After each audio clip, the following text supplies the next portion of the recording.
Hello नमस्कार राम राम मित्रांनो, मी पाटील मास्तर आपल्या हक्काच्या यूट्यूब चॅनलवर तुमचं स्वागत करत आहे।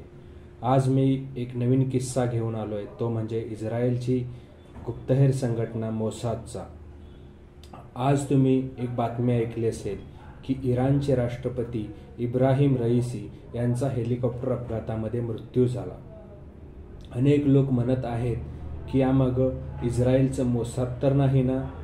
आता हा अपघात झाला होता हेलिकॉप्टर कोसळून, तोही इराणच्या जागेमध्ये, मग यात मोसाद कसं असेल?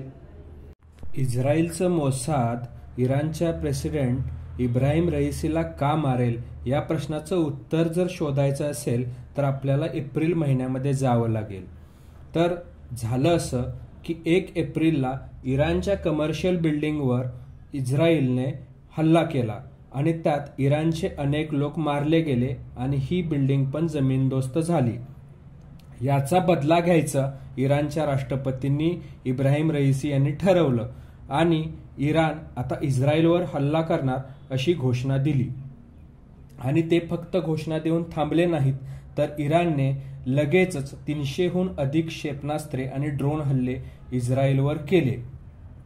हे हल्ले होऊन 15-20 दिवस होतायत इतक्यात बातमी बाहेर आली की इराणचे राष्ट्रपती इब्राहिम रईसी हेलिकॉप्टरमधून जात असताना हे हेलिकॉप्टर डोंगराळ भागात कोसळून ते आणि त्यांच्यासोबत असणारे मंत्री ठार झाले।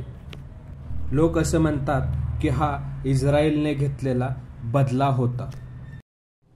लोकांनी इस्रायलच्या मोसादला जबाबदार धरण्यामागं एक घटना कारणीभूत आहे, ती 2020 मधली।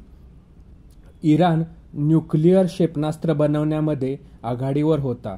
आता काही वेळातच इस्रायल न्यूक्लिअर क्षेपणास्त्राच्या बाबतीत स्वयंपूर्ण होणार अशी भीती जगाला वाटत होती आणि हे इस्रायलला नको होते।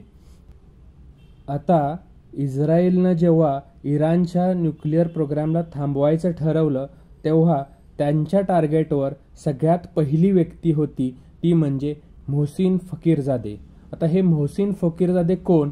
तर इराणच्या न्यूक्लिअर प्रोग्रामचे प्रमुख, म्हणजे इराण ज्यांच्या बुद्धीच्या जोरावर न्यूक्लिअर क्षेपणास्त्रांच्या बाबतीमध्ये स्वयंपूर्ण होणार होता ते म्हणजे मोहसिन फकीरजादे। एके दिवशी मोहसिन फकीरजादे हे आपलं काम संपवून घरी जात होते। घरी जाताना ते स्वतःची कार स्वतः चालवत होते। इस्रायलने तीच वेळ साधली। आपला कुठलाही माणूस इराणमध्ये न पाठवता आपला एक ट्रक रस्त्यावर उभा केला, ज्याच्यावर एक रोबोद्वारे कंट्रोल होणारी मशीन गन बसवली आणि ही मशीन गन ऑपरेट करणारी व्यक्ती हजारो मैल लांब इस्रायलमध्ये बसलेली होती। आणि जेव्हा मोहसिन फकीरजादे या मशीन गनच्या टप्प्यामध्ये आले तेव्हा कृत्रिम बुद्धिमत्तेचा वापर करून त्यांच्यावर निशाणा लावण्यात आला आणि हजारो किलोमीटर लांब असलेल्या व्यक्तीने या रोबोच्या मदतीने मशीन गनमधून गोळ्या फायर करून मोहसिन फकीरजादे यांना मारण्यात आलं। आणि मोहसिन फकीरजादे यांच्या मृत्यूनंतर इराणचा न्यूक्लिअर प्रोग्राम काही काळासाठी थांबण्यात आला।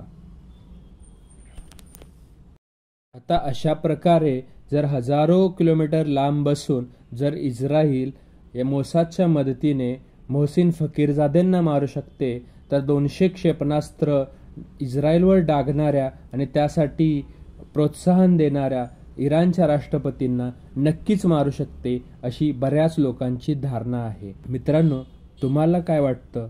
इराणच्या राष्ट्रपतींच्या मृत्यूमध्ये इस्रायलच्या मोसादचा हात असेल का? आणि जर तुम्हाला वाटत असेल की असेल तर तुम्ही का हे कमेंटमध्ये कळवा।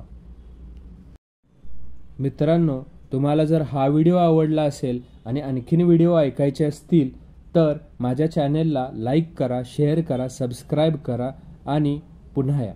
धन्यवाद।